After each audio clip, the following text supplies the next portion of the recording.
Ada once slept on a bed. Now she slept on the ground. The rain fell hard that night, drumming against the roof of the house where her stepmother and stepsister lay warm under thick blankets. Ada pulled her thin rag closer to her body, but it did nothing against the cold. Water seeped through the cracks in the courtyard wall, forming puddles around her. Inside the house, someone laughed. The sound cut through the rain like a knife. Ada closed her eyes and tried to remember warmth. 3 years ago, everything was different. Ada's mother was still alive then.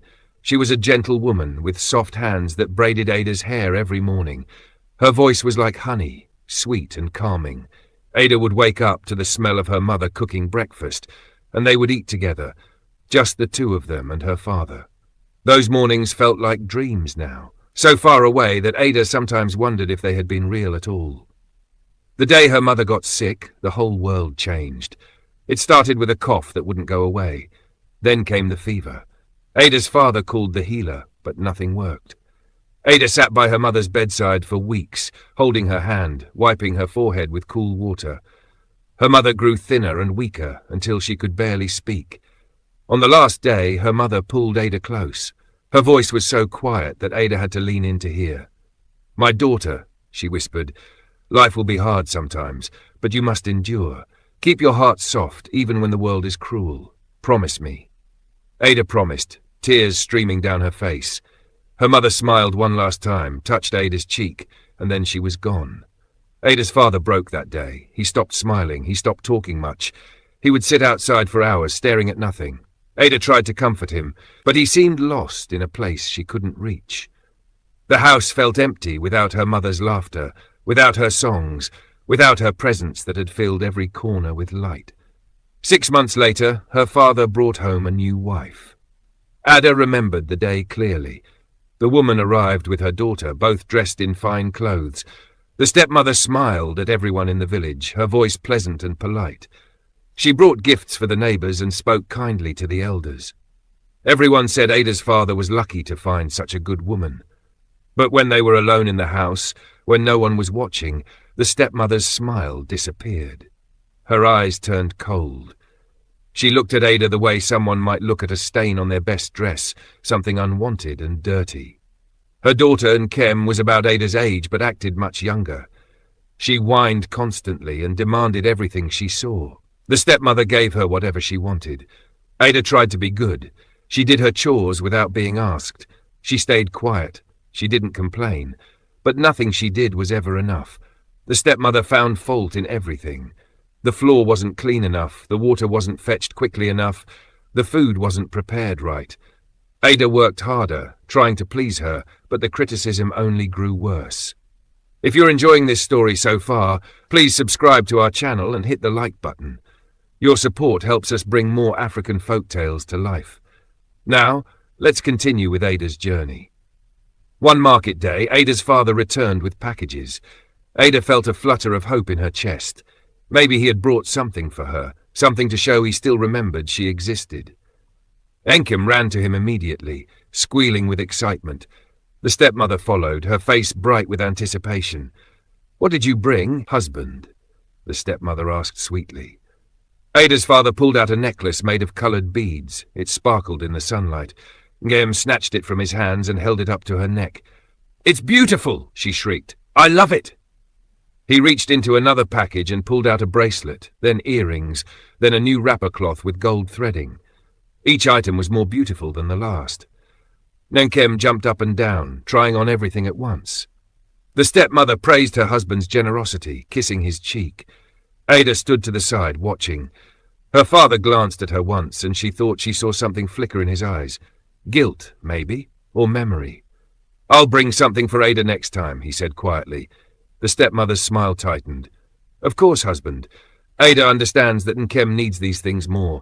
She's growing so fast and people notice her. Ada is content with simpler things, aren't you, Ada?" Ada nodded, because what else could she do? Her father looked relieved. He never asked about that promise again. Next time never came. Every time he returned from his travels, there were gifts for Nkem and excuses for Ada. Eventually, he stopped mentioning her at all. The change in Ada's clothing happened gradually, then all at once. First, The stepmother said Ada's good wrappers were too nice for housework. "You'll ruin them," she said. "Wear this instead." She handed Ada an old, faded cloth. Ada accepted it without argument. Then another good wrapper disappeared. Then another. Within weeks, all of Ada's decent clothes were gone. One morning, Ada woke to find her sleeping mat gone. In its place was a thin rag that barely covered the ground. "You're getting older," the stepmother said. "You need to toughen up. Sleeping on soft things makes a person weak. From now on, you'll sleep in the courtyard. The fresh air will be good for you." "But, Mother, it's cold at night," Ada said. The stepmother's face hardened. "Don't call me Mother, and don't question me. If you were a good girl, you'd be grateful for everything you have. There are children who sleep with nothing at all." That night, Ada carried her rag outside. The courtyard was open to the sky. She could hear night birds calling and insects chirping. Inside the house, she heard Nkem laughing about something. The ground was hard and cold beneath her. She curled up tight, trying to keep warm, and cried silently until sleep finally came. When Ada's father returned from his next trip, Ada thought about telling him, but the stepmother was always there, always watching.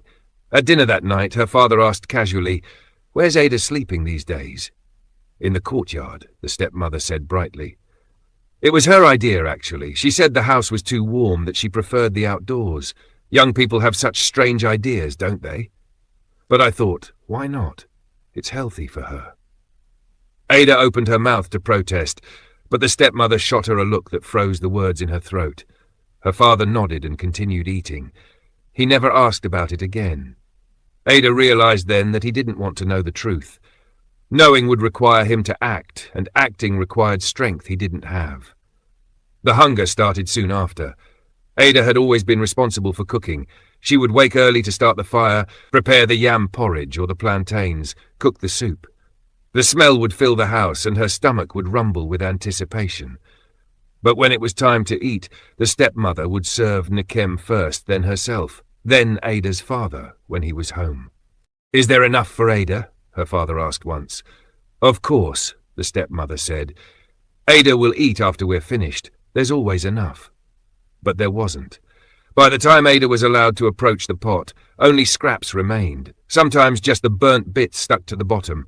Sometimes nothing at all. "You should have cooked more," the stepmother would say. "This is your own fault for being wasteful with the portions." Ada learned to eat those scraps quickly, grateful for anything. She learned to drink extra water to fill her stomach. She learned to ignore the constant ache of hunger that became as familiar as breathing. Her body grew thinner, her face became gaunt, but she kept cooking, kept serving, kept hoping that maybe tomorrow would be different. Nkem noticed, of course. She started playing with her food, wasting it deliberately. She would take huge portions and eat only a few bites. "I'm full," she'd announce, pushing her plate away. "Ada can have the rest." But before Ada could touch it, the stepmother would grab the plate. "No, Ada had her chance to eat. This will go to the chickens. We don't eat leftovers in this house." Ada watched the food go to the birds and said nothing. Speaking only made things worse. The stepmother would accuse her of being ungrateful, of being greedy, of having a bad character. So Ada stayed silent and waited for the rare moments when she could sneak a small piece of something, anything, to ease the pain in her belly. The neighbours noticed Ada's condition. Old Mama Chinwe, who lived next door, tried to help. She called Ada over one afternoon and offered her a bowl of soup. "You look so thin, child," she said kindly. "Eat this." Ada's eyes filled with tears. She was so hungry, and the soup smelled so good. She reached for the bowl with shaking hands, but before she could take it, the stepmother appeared. "There you are, Ada," she said loudly. "I've been looking everywhere for you. Come, there's work to be done." She grabbed Ada's arm and pulled her away. Once they were home, the stepmother's face changed.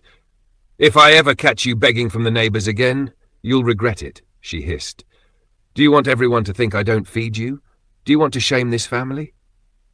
The next day, the stepmother visited Mama Chinwe. Ada couldn't hear what was said, but afterward, Mama Chinwe stopped looking at her. When Ada passed her house, the old woman would turn away. The same thing happened with other neighbours who had shown Ada kindness. One by one, they stopped acknowledging her. The stepmother had warned them all somehow, poisoned them against her. Ada felt more alone than ever. She had no one to talk to, no one to share her burden with. Even the other children in the village avoided her now. They had been told she was bad luck, or cursed, or had an evil spirit. The lies spread like smoke, invisible but suffocating. Ada stopped trying to connect with anyone. She kept her head down and focused on surviving each day. When her father travelled for work, which he did often, the stepmother became bolder. The criticism turned into insults. The insults turned into slaps. The slaps turned into beatings. Ada learned which spots on her body hurt the most, which bruises would show, which wouldn't. She learned to take the pain without crying out, because crying only made the stepmother angrier. "You think you're special because you were here first," the stepmother would say, her hand raised.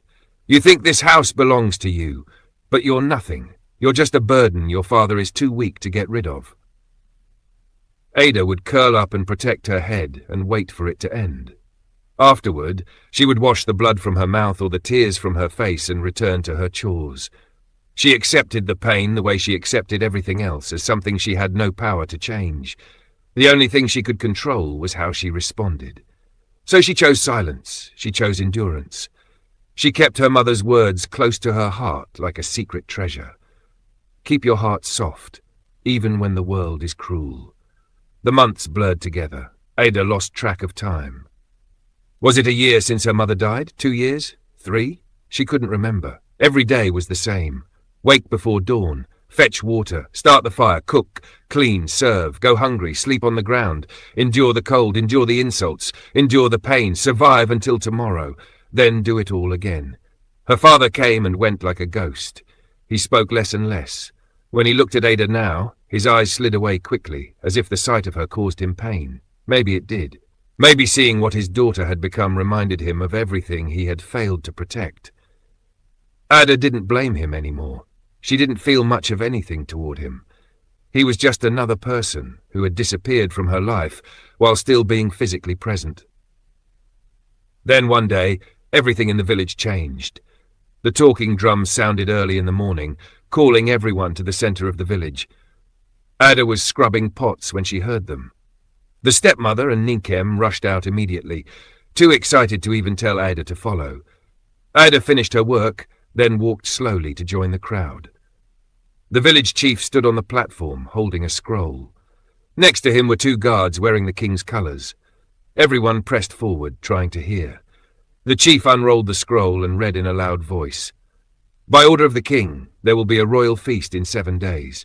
The prince has reached the age of marriage and seeks a wife. But he does not seek beauty alone. He seeks a pure heart, someone of good character who will help him rule wisely. Every unmarried woman in the kingdom is invited to attend. The prince will make his choice before the feast ends." The crowd erupted in excited chatter. Every woman of age began talking at once, planning what they would wear, how they would present themselves. Mothers grabbed their daughters, already imagining them as royalty. The stepmother's eyes gleamed with ambition. She looked at Ninkem with a smile that made Ada's stomach turn. "You're going to marry the prince," the stepmother said to Ninkem. "I'll make sure of it." Ninkem clapped her hands.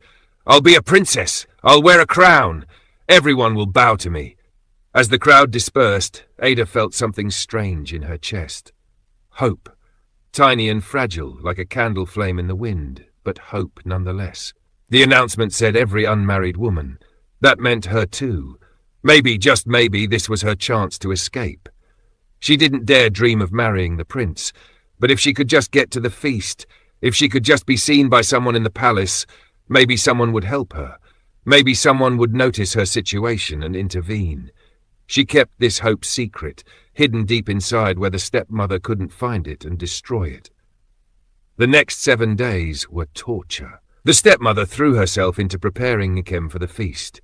She bought new cloth from the most expensive trader in the market. She hired a woman to style Ninkem's hair in elaborate braids. She purchased jewellery that probably cost more than Ada's mother's entire bride price. The house became a whirlwind of fittings and preparations. Ada was forced to help with all of it. She had to carry the water for Ninkem's baths. She had to polish the jewellery until it shined. She had to fetch and carry and serve while watching someone else prepare for the opportunity that should have been available to her too. The irony was cruel. Her hands prepared the beauty that would be used to win a prize she was forbidden from seeking. "Make sure you shine those beads properly," the stepmother instructed. "Every detail matters. The prince will notice quality." Ada rubbed the beads until her fingers ached. Each one represented a future she would never have. Each sparkle was a reminder of everything she had lost. But she did the work anyway because refusing meant punishment, and punishment meant more pain, and she was already drowning in pain. The day before the feast, Ada made her decision. She would go. She didn't know how yet, but she would find a way. After everyone was asleep, she would slip out and follow them to the palace. She had one wrapper that wasn't completely ruined, hidden under her sleeping mat. It was faded and had holes, but it was better than the rags she wore daily. She would wash herself in the stream, braid her own hair, and present herself to the prince, not as a potential wife, but as a human being who deserved to be seen. That night, Ada barely slept. She waited until she heard the stepmother's snoring from inside the house. She quietly pulled out her hidden wrapper and examined it in the moonlight. It would have to do. She was about to fold it back up when she heard footsteps. The stepmother stood in the courtyard entrance, holding a lamp. Looking for this, she held up the wrapper, but it wasn't Ada's wrapper.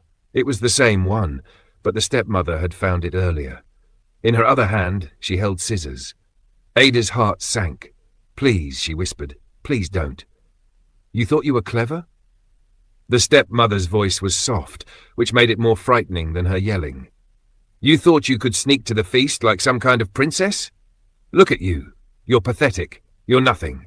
She began cutting the wrapper into pieces. The sound of the scissors was loud in the quiet night. Snip, snip, snip. Each cut destroyed a little more of Ada's hope. "You will stay here tomorrow," the stepmother continued. "You will not leave this courtyard. If you try, I'll make sure you regret it in ways you can't imagine." She dropped the shredded cloth at Ada's feet and went back inside. Ada sank to her knees and gathered the pieces. They were useless now, unsalvageable. She pressed them to her face and finally allowed herself to cry. She had been foolish to hope. Hope was dangerous. Hope only led to more pain. The next morning, the house buzzed with final preparations. Ninkem couldn't stop admiring herself in the polished metal mirror. The stepmother fussed over every detail, adjusting the wrapper, repositioning the jewellery, fixing the hair. Ada watched from the courtyard, already feeling like a ghost. Before they left, the stepmother locked the courtyard gate from the outside. "Just to make sure you don't get any ideas," she said through the bars. "We'll be back late. Don't wait up." Ada watched them walk away, Nkem's jewellery catching the sunlight, the stepmother's head held high with pride. Then they turned the corner and disappeared. The courtyard felt smaller than ever, like a prison. Ada was truly alone. She spent the day in a haze. She couldn't eat. She couldn't think clearly. The unfairness of it all pressed down on her like a physical weight. She had done nothing to deserve this life. Her only crime was being born to a mother who died too soon and a father too weak to protect her. Was this how her whole life would be? Working and suffering and hoping for nothing?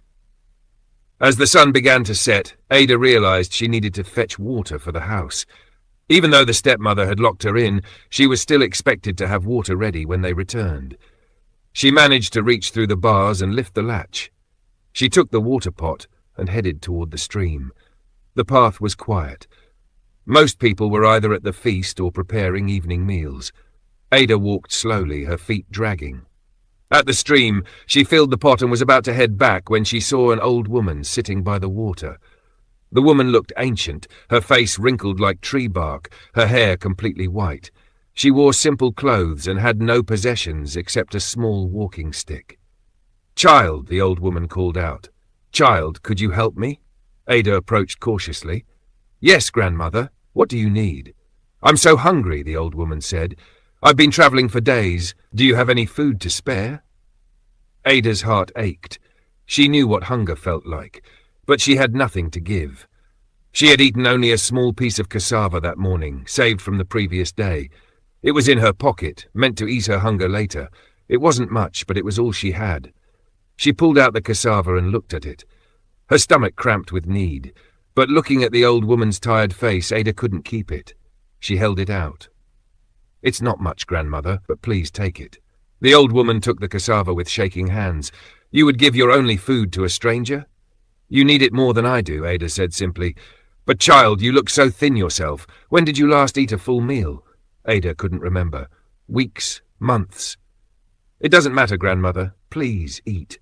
The old woman ate slowly, savouring each bite. When she finished, she looked at Ada with eyes that seemed to see everything.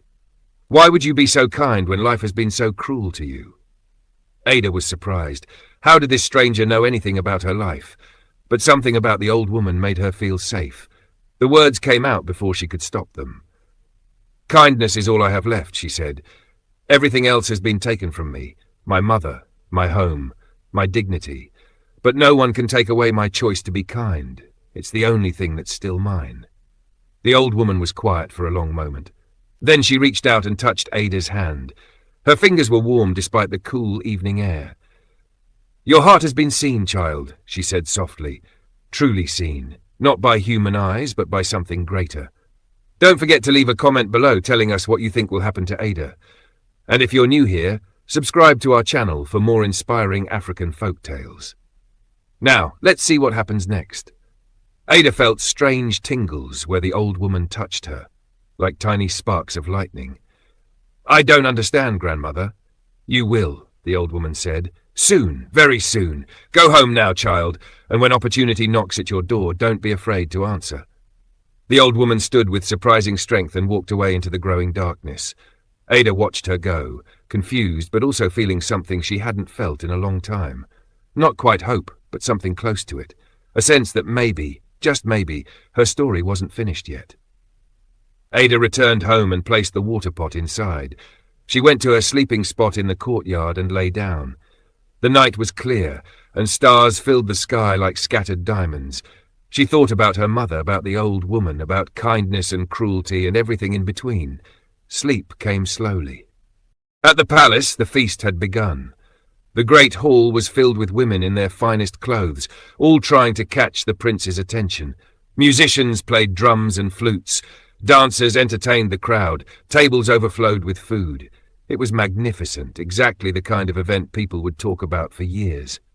But the prince looked bored. He sat on his elevated chair next to his father, the king, and watched the parade of women with disinterest. Each one came forward when called, bowed, and answered questions. They were all beautiful. They were all accomplished. They all said the right things. And they all left him feeling empty. "Father," the prince said quietly, "none of these women are what I'm looking for." The king sighed. "Son, you've met nearly 100 women tonight. What exactly are you looking for?" "I don't know," the prince admitted, "but I'll know her when I see her. These women are performing for me. They're showing me what they think I want to see. But I want someone real, someone who knows suffering and still chooses goodness, someone with a pure heart, like the announcement said." The king looked tired. "We'll continue tomorrow if needed, but you must choose someone eventually."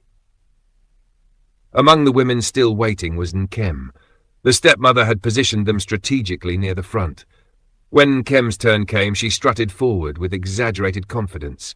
Her jewelry clinked with each step. She bowed so low her forehead nearly touched the floor. "Your Highness," she said in a sweet voice that sounded nothing like her normal tone, "I am honored to be in your presence." The prince studied her. "Tell me about yourself." Nkem launched into a rehearsed speech about her accomplishments, her family's status, her skills. She spoke for several minutes without pause. The prince listened politely, but his expression never changed. When she finished, he asked her one simple question. "Tell me about a time when you helped someone who couldn't help you in return." Nkem's face went blank. Her mouth opened and closed. She looked at her mother for help, but the stepmother could only stare. Finally, Nkem said, I give my old clothes to our housekeeper sometimes." "I see," the prince said. "Thank you for coming." He gestured for the next woman. Nkem stood there confused until a guard gently guided her away. The stepmother's face was tight with anger and embarrassment. They had failed, and everyone had seen it. The feast continued late into the night. The prince met every unmarried woman who attended. Some were kind, some were intelligent, some were talented, but none of them stirred anything in his heart. None of them felt right. As the night ended, the king looked frustrated, but the prince remained calm. "Perhaps the woman I seek wasn't here tonight," he said. "That's impossible," the king replied. "The announcement went to every village. Every woman of age was invited." "Then perhaps some were prevented from coming," the prince said thoughtfully. Early the next morning, before the sun had fully risen, Ada woke to voices outside the courtyard. She sat up, confused. The stepmother and Kem hadn't returned until very late, and they wouldn't be awake yet. Who could be outside? She heard footsteps approaching. Then came a knock on the courtyard gate. Ada's heart began to pound. She stood up, brushing dust from her ragged wrapper. "Who's there?" she called out. "We come from the palace," a male voice answered. "We seek a young woman named Ada, daughter of Okonkwo." Ada's hands shook as she unlatched the gate. Outside stood 2 royal guards in their formal attire. Behind them was a third person she couldn't see clearly. Ada felt dizzy with confusion. "I am Ada," she said, "but there must be a mistake. Why would the palace send for me?" The guard didn't answer. Instead he bowed, actually bowed, to her. Ada, who wore rags and slept on the ground. Ada, who was beaten and starved and treated like less than nothing. The guard bowed to her. "The prince requests your presence," the guard said formally. Inside the house, the stepmother had heard voices. She came stumbling out, her wrapper hastily tied, her face confused. When she saw the guards, she pasted on a smile. "Good morning, officers. I'm the lady of this house. How can I help you?" "We're here for Ada," the guard repeated. The stepmother's smile faltered. "Ada? Surely you mean my daughter, Nkem. She was at the feast last night. Perhaps the prince wants to see her again?" "No, madam. We were specifically sent to retrieve Ada." The stepmother's face changed, cycling through confusion, anger, and fear. But Ada is just a servant. She's nothing. She didn't even attend the feast. There must be some confusion." "There is no confusion," the guard said firmly. "Ada must come with us now." Ada felt like she was in a dream. This couldn't be real. Things like this didn't happen to people like her. The third person stepped forward from behind the guards, and Ada gasped. It was the old woman from the stream. But she didn't look old anymore. She stood straight and tall, dressed in fine clothes that marked her as someone of high status. Her face was the same, but there was something different about her, something powerful. "Hello again, child," the old woman said with a gentle smile. "Grandmother?" Ada whispered. "I don't understand." "You showed kindness when you had every reason to be bitter," the old woman said. "You gave your only food to a stranger when you were starving. That kind of heart is rare and precious. The prince seeks a pure heart, and yours shines brighter than any jewels." The stepmother finally found her voice. "This is absurd! Ada is filthy! Look at her! She can't go before the prince looking like that!" "She won't," the old woman said calmly. She gestured, and 2 servants appeared carrying a basin of water, fresh clothes, and various items for grooming. "We will prepare her properly." What happened next felt like magic to Ada, though it was simply the care and attention she hadn't received in years. The servants led her to a private area. They bathed her gently, careful of her bruises. They combed out her tangled hair and braided it beautifully. They dressed her in a simple but elegant wrapper, not gaudy like Kem's outfit, but refined and dignified. They gave her sandals for her worn feet. When Ada looked at her reflection in the metal mirror, she barely recognized herself. She looked clean and healthy. She looked like a person worthy of respect. Tears filled her eyes. "Thank you," she whispered to the servants. "Thank you so much." The old woman approached and placed a gentle hand on Ada's shoulder. "The clothes are just the outside, child. What matters is what was always inside you. Your kindness, your endurance, your gentle spirit that refused to become hard despite everything you suffered. That's what the prince will see. That's what truly matters." When Ada emerged, the guards bowed again. Even they could see the transformation, not just in her appearance, but in the way she carried herself. Years of being told she was worthless had made her believe it. But now, being treated with dignity, she began to remember who she had been before tragedy struck. She was her mother's daughter. She was someone who mattered. The stepmother and Kem stood frozen, watching in disbelief. Nkem's mouth hung open. The stepmother's face was pale with shock. "This can't be happening," the stepmother muttered. This can't be real." "It is very real," the old woman said coldly, looking at the stepmother for the first time, "and everything that has been done in darkness will now come to light." The guards escorted Ada to a carriage, a real carriage with cushioned seats. Ada had never ridden in a carriage before. As they travelled toward the palace, she looked out at the village passing by. People stopped what they were doing to stare. They whispered among themselves. Was that Ada? What happened? Why was she with the royal guards? At the palace, Ada was led through corridors she had only heard about in stories. The walls were decorated with beautiful carvings. The floors were smooth and clean. Everything smelled of incense and flowers. They finally arrived at a large room where the prince waited. Ada's first thought when she saw him was that he looked kind. His eyes were gentle, and when he smiled at her, it reached those eyes. He stood when she entered, which surprised her. Princes didn't stand for commoners, but he did. "Welcome," he said warmly. "You must be Ada. Please sit." Ada sat carefully on the edge of a carved wooden chair. Her hands trembled in her lap. The prince sat across from her, and the old woman sat nearby.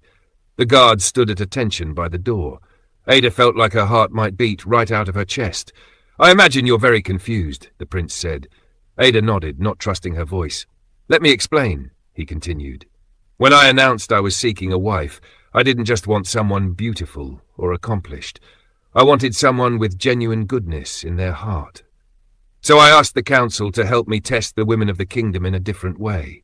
We sent observers to every village, people who would watch and listen and report back about character, not just appearance." He gestured to the old woman. "This is my aunt, my father's sister. She's known for her wisdom and her ability to see people's true nature.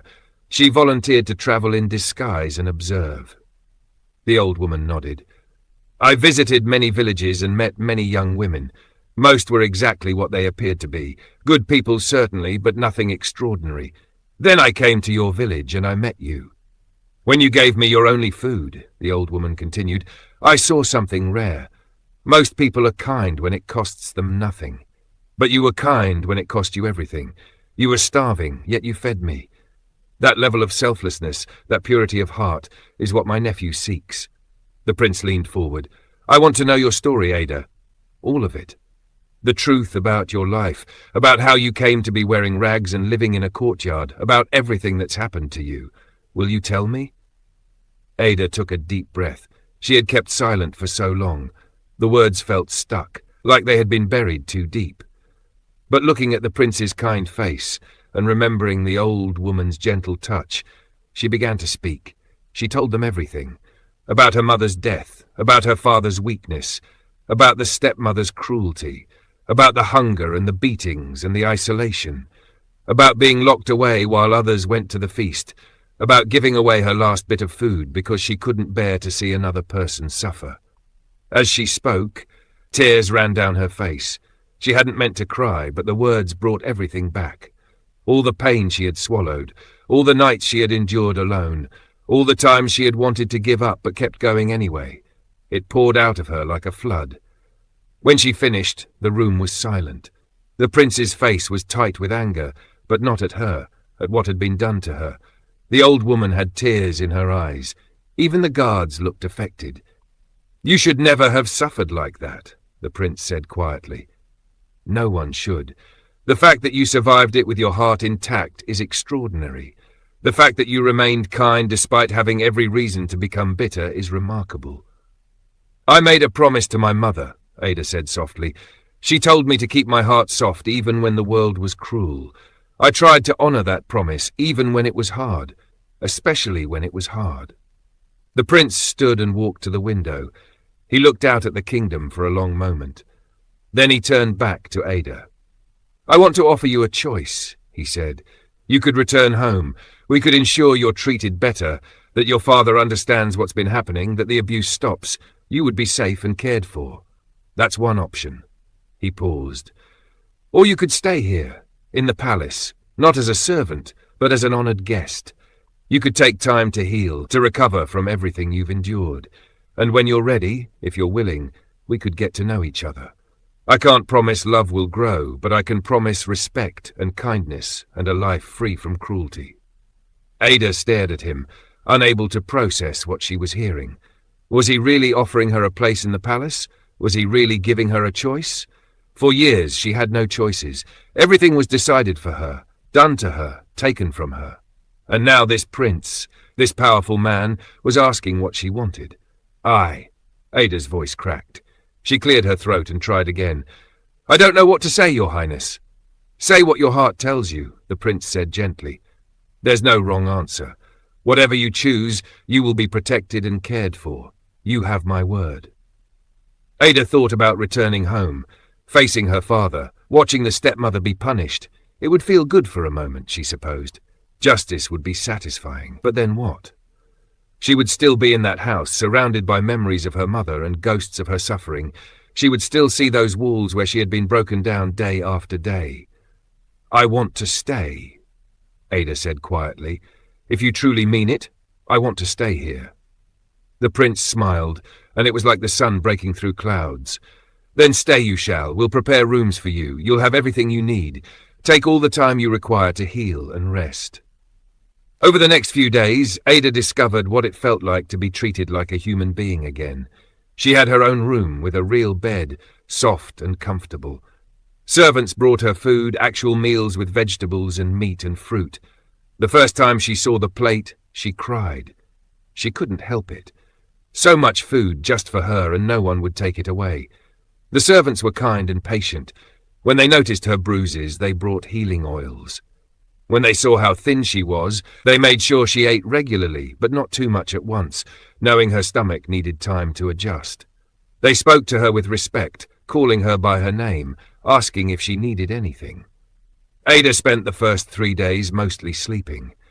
Years of sleeping on cold ground had exhausted her body in ways she hadn't realized. The bed felt like lying on a cloud. She would wake up confused, thinking it was all a dream, then realize it was real and fall back asleep with a smile on her face. The prince didn't rush her. He would send messages asking how she was feeling, if she needed anything, but he didn't demand her presence. He gave her space to breathe and recover. The old woman, whose name was Ada, visited often. She would sit with Ada and they would talk about simple things. The weather, the birds outside the window, stories from long ago. You're healing, Ada observed one afternoon. Not just your body, your spirit too. Ada nodded. It was true. The constant fear she had lived with was slowly fading. She didn't flinch anymore when people approached her. She didn't wait for the insult or the blow that never came. She was learning to trust again, little by little. On the 4th day, Ada felt strong enough to explore. She walked through the palace gardens, amazed by the flowers and trees. Everything was so beautiful and peaceful.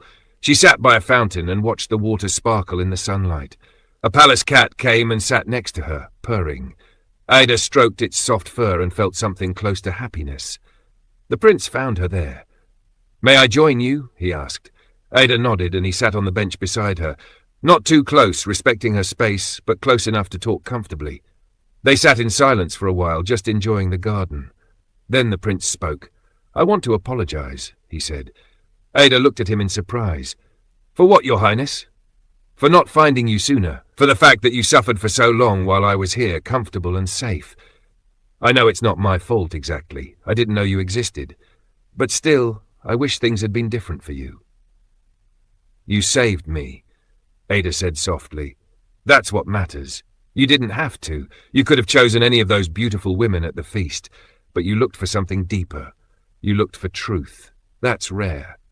They talked for hours that day. The prince told her about his life, about the pressure to marry, about his desire to rule with wisdom and compassion. Ada told him more about her mother, about the happy times before everything fell apart. She found herself laughing at some memories, able to remember the joy without being crushed by the loss. As the days passed, they spent more time together. The prince showed Ada the library, and her eyes went wide. She had learned to read from her mother, but books had been a luxury she couldn't afford. Now she had access to hundreds of them. She spent hours reading stories and histories, feeding her mind the way the palace food fed her body. The prince loved watching her excitement. Which one is your favorite so far? He asked one day. This one. Ada held up a book of folk tales. It reminds me of the stories my mother used to tell, about clever animals and wise elders and how goodness always finds a way. Your mother sounds like she was a wonderful woman." "She was the best person I ever knew," Ada said, her eyes misting. "I wish she could see me now. I wish she could know that I kept my promise to her." "I think she knows," the prince said gently. "Mothers have a way of knowing." But the past couldn't be ignored forever. Back in Ada's village, her father finally learned the truth. When Ada didn't return that first night, he had assumed the worst. The stepmother told him Ada had run away, probably to shame the family. He believed it at first, too tired and broken to question. But then the rumors started. People had seen Ada with the royal guards. She had been taken to the palace. She was being treated like an honored guest. The stories spread and grew, and eventually they reached Ada's father. He went to the palace himself, demanding to see his daughter. The guards brought him to a meeting room. Ada was called, and she came, dressed in simple but dignified clothes, looking healthier than she had in years. When her father saw her, he gasped. "Ada?" "Hello, father," Ada said calmly. He rushed forward as if to embrace her, but Ada stepped back. The rejection stopped him cold. "Ada, I heard stories. I didn't know. I swear, I didn't know it was so bad." "You didn't want to know," Ada said, and her voice was steady. "You saw me getting thinner. You saw my clothes turning to rags. You heard I was sleeping outside. But you never asked questions. You never checked on me. You chose not to see because seeing would have required you to act." Her father's face crumpled. "I was weak. After your mother died, I didn't have the strength to protect your own daughter," Ada finished. "To honor the woman you claimed to love by caring for the child she left behind." The words hung in the air. Ada's father sank into a chair, his head in his hands. "I failed you," he whispered. "I failed your mother. I failed myself." "Yes," Ada said simply. "You did. Can you ever forgive me?" Ada was quiet for a long time. She thought about forgiveness, about what it meant, about what it cost. "I don't know," she finally said. "Right now I'm still healing. Maybe someday I can forgive you, but I won't forget, and I won't pretend that your weakness didn't cause me years of suffering." "What can I do?" her father asked desperately. "How can I make this right?" "You can't," Ada said. "What's done is done. The time when I needed you is gone. But you can do one thing. You can face the truth about the woman you married. You can see what she really is." The prince had been standing quietly in the corner. Now he stepped forward. "We've been investigating the situation in your household," he said to Ada's father. "We've spoken to neighbors, to servants, to people in the village. The pattern of abuse is clear and well documented. Your wife systematically destroyed your daughter's life while you looked the other way." Ada's father's hands shook. "I'll divorce her. I'll send her away." "That's for you to decide," the prince said. "But you should know that Ada won't be returning to your house. She has a place here now for as long as she wants it." After her father left, looking 10 years older than when he'd arrived, Ada felt strange. Not satisfied exactly, but not empty either. She had spoken her truth. She had refused to make excuses for him. It felt like setting down a heavy load she'd been carrying for too long. The stepmother was summoned to the palace a week later. She arrived dressed in her finest clothes, her face arranged in a pleasant smile. She thought she was being invited to some ceremony, perhaps to celebrate Nkem's connection to the palace. Her delusion shattered the moment she was led into the throne room. The king sat on his throne, the prince beside him. Ada stood with a daïs. Guards lined the walls.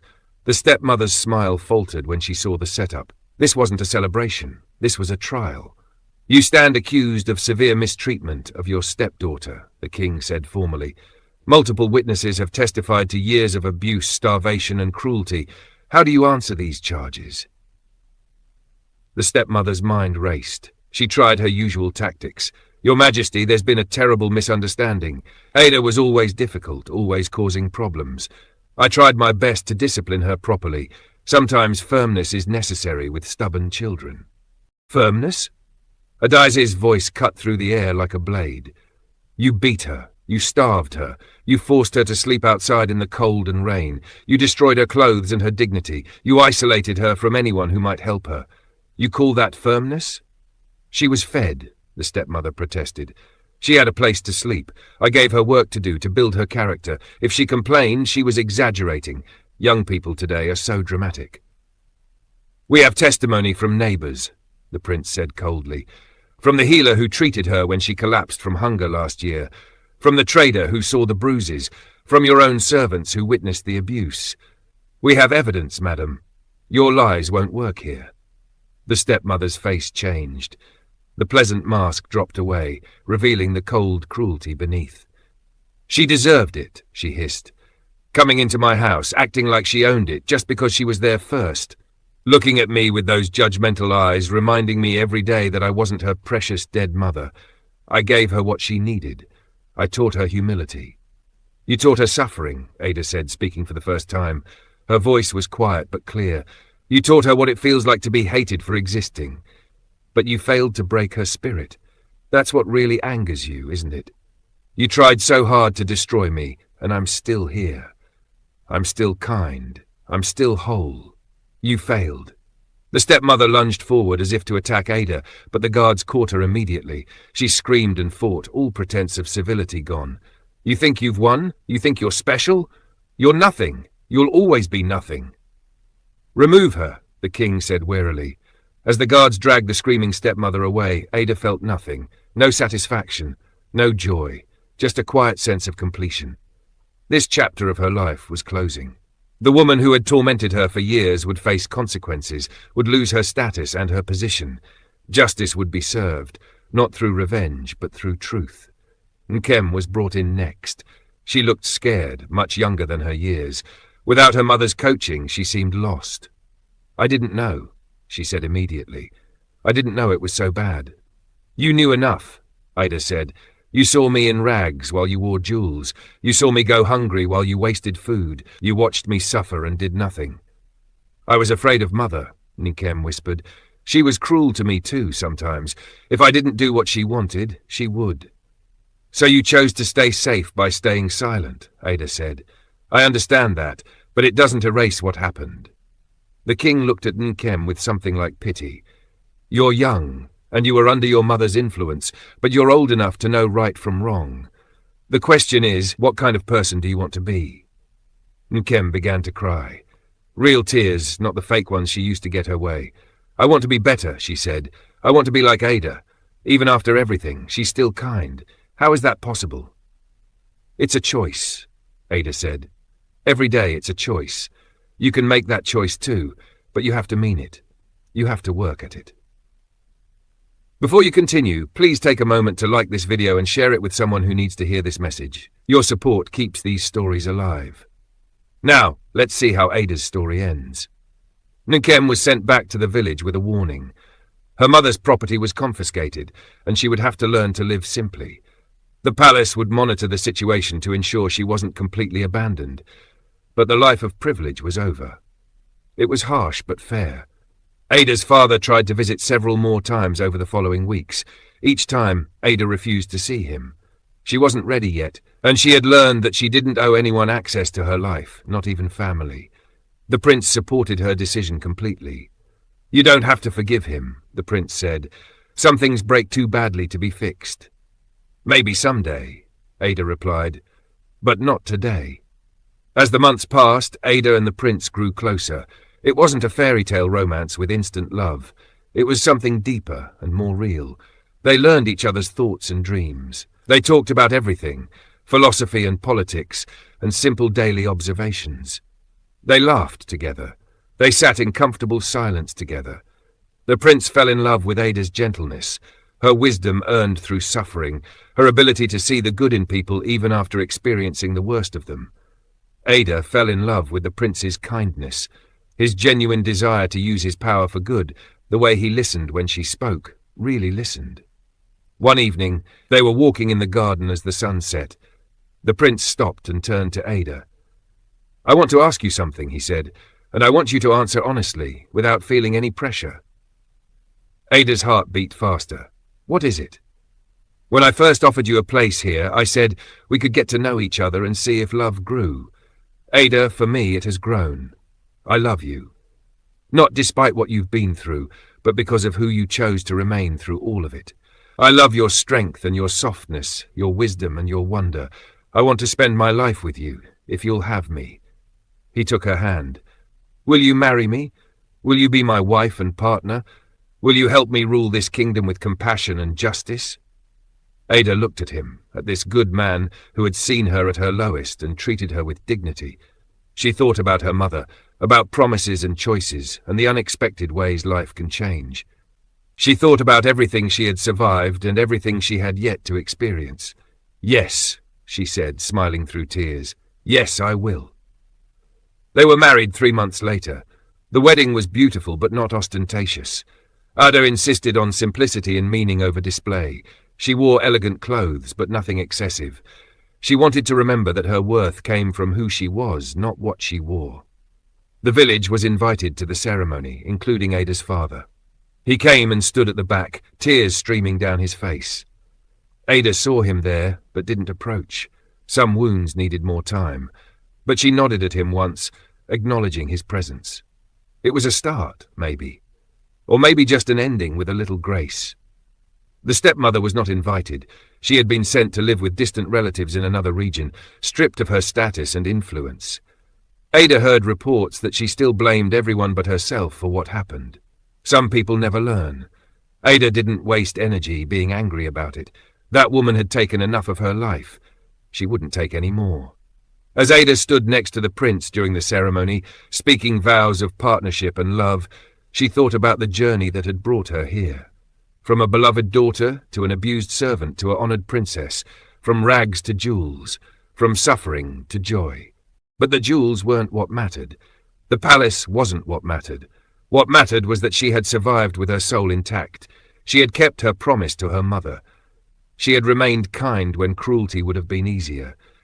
And that choice, that daily decision to be good even when life was cruel, had led her to this moment. After the wedding, Ada's life changed again. She was a princess now, with responsibilities and duties, but she didn't forget where she came from. She couldn't forget, and she didn't want to. Those years of suffering had taught her things that comfort never could. They taught her compassion for people who struggled. They taught her the value of kindness. They taught her strength she didn't know she had. Ada used her new position to help others. She established a program to support orphans and vulnerable children. She made sure there were consequences for adults who abused or neglected children in their care. She visited villages and talked to people, really listened to them. She became known not for her jewels or her title, but for her genuine care for the kingdom's people. The prince watched his wife work tirelessly and fell in love with her all over again every day. She could have become bitter. She could have used her power for revenge.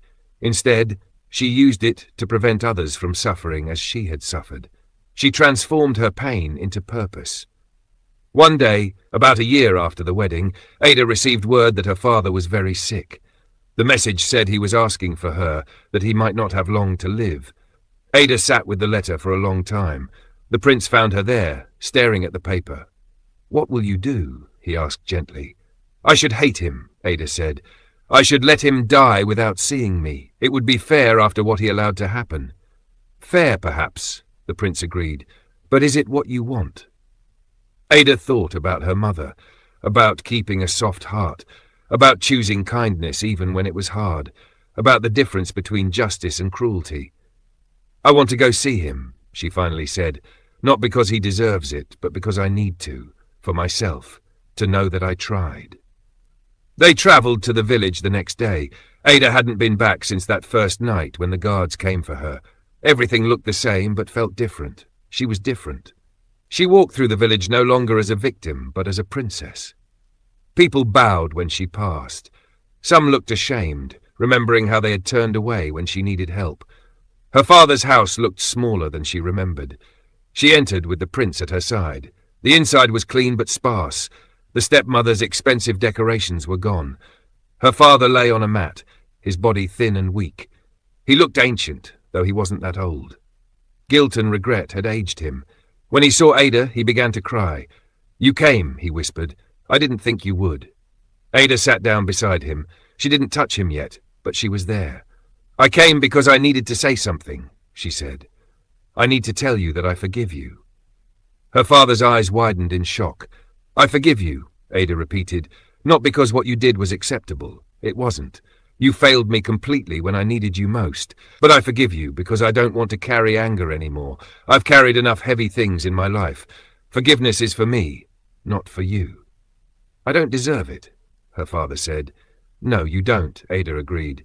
"But I'm giving it anyway. That's what forgiveness is. It's a gift given freely, not something earned." They talked for hours. Her father told her everything, about his grief after her mother died, about his weakness, about how he convinced himself things weren't as bad as they were. He apologized over and over. Ada listened and acknowledged his words, but didn't absolve him of responsibility. He needed to own what he had done. Before she left, Ada leaned down and kissed her father's forehead. "I hope you find peace," she said. "I really do." He died 2 weeks later. Ada grieved, not for the father he had been, but for the father he could have been. She mourned the relationship they never had. But she didn't regret going to see him. She had closed that circle with grace rather than bitterness, and that felt right. Years passed. Ada and the prince ruled together, partners in every sense. They had children, 3 daughters and 2 sons. Ada taught them about kindness and strength, about using privilege responsibly, about never forgetting that everyone deserves dignity. She told them stories about their grandmother, the woman they never met, but whose spirit lived on through them. Sometimes, when Ada walked through the palace gardens, she would remember sleeping on cold ground. She would remember hunger and fear and loneliness. The memories didn't haunt her anymore. Instead, they reminded her of how far she had come, of what she had survived, of the choices she had made. She never forgot where Jules came from. She never forgot that appearance and reality were different things. She never forgot that a person's worth had nothing to do with their clothes or their circumstances. These lessons, learned through suffering, made her a wise and compassionate ruler. One day, when Ada was older, a young woman came to the palace. She was thin and wore ragged clothes. She had bruises on her arms. She looked terrified but determined. The guards tried to turn her away, but Ada saw her from a window. "Bring her to me," Ada commanded. The young woman was brought to Ada's sitting room. She bowed low, trembling. "Your Highness, I'm sorry to disturb you. I heard stories about you, about how you were once like me, and I hoped." "Sit down," Ada said gently. "Tell me your name." "Zara, Your Highness. Tell me your story, Zara." And Zara did. It was a story Ada knew well, a cruel step-parent, abuse, neglect, suffering. As the young woman spoke, Ada saw herself years ago, desperate and hopeless, but still somehow holding on. When Zara finished, Ada took her hand. "You're safe now," she said. "You're under my protection. We'll find you a place to stay, make sure you're cared for, and when you're ready, we'll help you build a new life." Zara burst into tears. "Why? Why would you help me? I'm nobody." "You're not nobody," Ada said firmly. "You're someone who survived, someone who had the courage to ask for help, someone who deserves kindness. That's not nobody. That's someone precious." Ada helped Zara and many others like her over the years. The palace became known as a place where the suffering could find refuge, where cruelty was not tolerated, where kindness was valued above jewels. It became a place of healing, all because one woman refused to let suffering make her cruel. On quiet nights, when Ada looked at the stars, she would think about the old woman by the stream. She would think about that moment when she chose to give away her last piece of food. Such a small act, really. But it had changed everything. It had shown who she truly was. It had led to this life. She never regretted her suffering exactly. Suffering wasn't noble or beautiful. It was just pain. But she didn't regret who she had become because of it. She had learned that kindness wasn't weakness, that gentleness took more strength than cruelty, that the heart could break and still remain capable of love. Ada's stepmother never apologized, never changed. She died bitter and alone, still blaming everyone else for her downfall. Ada heard the news and felt only sadness. What a waste of a life, to spend it consumed by cruelty and never learn anything from the consequences. Nikem, surprisingly, did change. She left the village and started fresh somewhere new. She worked hard, lived simply, and devoted herself to helping others. She wrote to Ada once, a letter full of remorse and gratitude. Ada wrote back, They would never be sisters, but they could be two people who had grown from their shared history. As Ada grew old, her children asked her what she wanted her legacy to be. What did she want people to remember about her reign? Ada thought about it carefully. "I want people to remember that kindness matters," she said, "that how we treat others, especially those who can't help us in return, defines who we are. I want people to remember that jewels and fine clothes are nice, but they're not what makes someone valuable. Character is what matters. Choices matter. Every day, we choose who we want to be." She paused, then smiled. "And I want people to know that suffering doesn't have to destroy you. It can shape you, teach you, but it doesn't have to define you. You can survive terrible things and still choose to be good. That's the greatest victory." Ada lived a long and full life. When she finally passed, the entire kingdom mourned. They mourned not just a princess, but a woman who had shown them what true nobility looked like. It wasn't about birth or wealth. It was about choosing, again and again, to be kind, even when the world gave you every reason not to be. Her story was told for generations. It was told to children learning about character. It was told to rulers learning about justice. It was told to anyone who suffered and needed to know that their story wasn't over, that pain didn't have to be permanent. The girl who once slept on the ground in rags became a woman who changed a kingdom. Not through magic or destiny, though both played their parts, but through simple daily choices to remain kind, to stay soft in a hard world, to give when she had nothing, to love when she had been taught only cruelty. And in the end, that was the real magic. Not the transformation from rags to jewels, though that made for a good story. The real magic was the transformation of pain into purpose, of suffering into strength, of cruelty into compassion. Ada's story proved that the prince hadn't been wrong to look for a pure heart. A pure heart wasn't one that had never been hurt. It was one that had been hurt and chose goodness anyway. That kind of heart was rare and precious. That kind of heart could change the world. The palace still stands, generations later. And in the Great Hall, there's a painting of Ada. She's not wearing jewels in the portrait, though she could have chosen that. Instead, she's wearing simple, elegant clothes. She's holding a piece of bread, offering it to an old woman. Below the painting, words are carved into the stone. "Kindness is all I have left," and it was enough. Because it was. It truly was. The story of Ada teaches us that our circumstances don't define us. Our choices do. The cruelty of others doesn't have to change who we are at our core. We can survive terrible things and still be good. We can lose everything and still have something precious to give. We can be broken and still be whole where it matters most. This is the wisdom passed down through generations, the truth at the heart of this folk tale. Not that good things happen to good people, because sometimes they don't. Not that suffering is noble, because it isn't. But that how we respond to suffering reveals who we truly are. And if we choose kindness, if we keep our hearts soft even when the world is cruel, we honor not just ourselves but everyone who believes in the power of goodness. Ada's stepmother gave her rags while her stepsister got jewels. But in the end, Ada gained something no jewel could buy. She gained peace. She gained purpose. She gained the knowledge that she had remained true to herself and her mother's teachings, even in the darkest times. And when the prince knocked at the door, he wasn't just rescuing a girl from suffering. He was recognizing something that had always been there, a pure heart, a gentle spirit, a strength forged in fire but not consumed by it. That's the end of Ada's story, but it's also the beginning of a truth we all can carry. Kindness matters. Character matters. Choices matter. No matter where you start, no matter what you've been through, you can choose who you want to be.